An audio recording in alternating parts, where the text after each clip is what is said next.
Baik, bismillahirrahmanirrahim. Assalamualaikum warahmatullahi wabarakatuh. Perkenalkan, nama saya Muhammad Bazal Muharram dari Fakultas Kesehatan Masyarakat Universitas Halu Oleo Kendari, angkatan 2018. Baik, pada kesempatan kali ini saya akan menjelaskan mengenai jurnal analisis kualitatif bakteri coliform pada depo air minum isi ulang di kota Singaraja, Bali. Langsung saja. Air adalah materi esensial di dalam kehidupan, di mana tidak ada satupun makhluk hidup di dunia ini yang tidak memerlukan dan tidak mengandung air. Keperluan sehari-hari terhadap air tentunya berbeda-beda untuk tiap tempat dan untuk tiap tingkatan kehidupan. Adapun alat dan bahan yang digunakan di dalam penelitian ini yaitu autoclave, kemudian inkubator, laminar airflow, tabung reaksi, tabung Durham, kawat inokulasi, Erlenmeyer, spuit, dan mikroskop stereo. Kemudian bahan yang diperlukan yaitu kaldu laktosa, alkohol, kapas, dan sampel air. Untuk pelaksanaannya, pengambilan sampel dilakukan pada 3 depo air di kota Singaraja, yaitu yang pertama depo Elita, yang kedua Tirta Alam, dan yang ketiga depo Sinta. Selanjutnya, penentuan kualitas coliform dengan uji penduga atau presumptive test dilakukan dengan 9 tabung, yaitu seri 3/3/3. Medium yang digunakan adalah kaldu laktosa, yang masing-masing tabung berisi 9 ml kaldu laktosa dilengkapi dengan tabung Durham yang dalam posisi terbalik. Untuk pengujian yang menggunakan 9 tabung, pada 3 seri tabung pertama diisi 10 ml sampel air. Kemudian 3 seri tabung kedua diisi dengan 1 ml sampel air, dan 3 seri tabung ketiga diisi dengan 0,1 ml sampel air.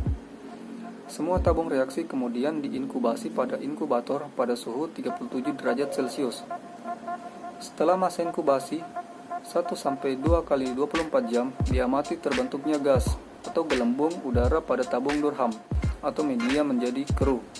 Analisis dilakukan dengan metode MPN atau Most Probable Number. Untuk analisis data, analisis kualitas air akan kehadiran bakteri coliform dari uji penduga dilakukan berdasarkan metode standar dari APHA atau American Public Health Association, di mana tabel tersebut dapat digunakan untuk memperkirakan jumlah bakteri coliform dalam 100 ml sampel air.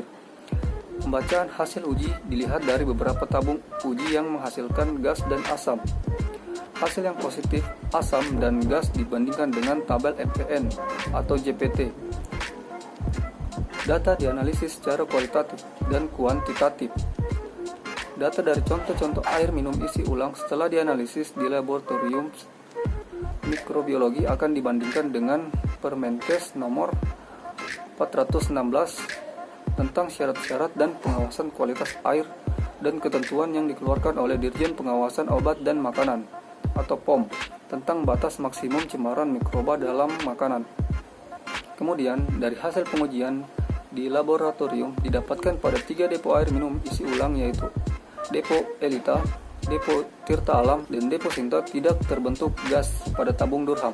Ini menunjukkan bahwa air tersebut tidak mengandung bakteri coliform. Kemudian, dari hasil wawancara didapatkan bahwa air baku yang digunakan oleh depo Elita dan depo Sinta berasal dari PAM dan sumber mata air Sangga Langit yang diangkut dengan tangki digunakan oleh depo Tirta Alam. Sedang proses sterilisasi untuk pengolahan air menggunakan ultraviolet yang digunakan oleh depo Sinta. Kemudian untuk depo Elita dan depo Tirta Alam menggunakan ultraviolet dan ozon. Hasil pengujian menunjukkan bahwa ketiga depo air minum isi ulang ini memenuhi syarat mutu karena tidak ditemukan mikroba coliform. Kemudian dapat ditarik kesimpulan dari pelaksanaan penelitian tersebut, yaitu yang pertama, ketiga depo air minum isi ulang di kota Singaraja, kualitas airnya berdasarkan uji penduga memenuhi syarat mutu Permenkes nomor 416/Menkes/Per/9/1990. Yang kedua, sumber air baku berasal dari PAM pada depo Elita dan Sinta, sedang dari sumber air Sangga Langit pada depo Tirta Alam. Yang ketiga, proses sterilisasi pada depo Sinta menggunakan ultraviolet, sedang pada depo Elita dan depo Tirta menggunakan ultraviolet dan ozon. Baik, itulah presentasi singkat dari saya. Kurang dan lebihnya mohon dimaafkan. Wabillahi taufiq wal hidayah. Wassalamualaikum warahmatullahi wabarakatuh.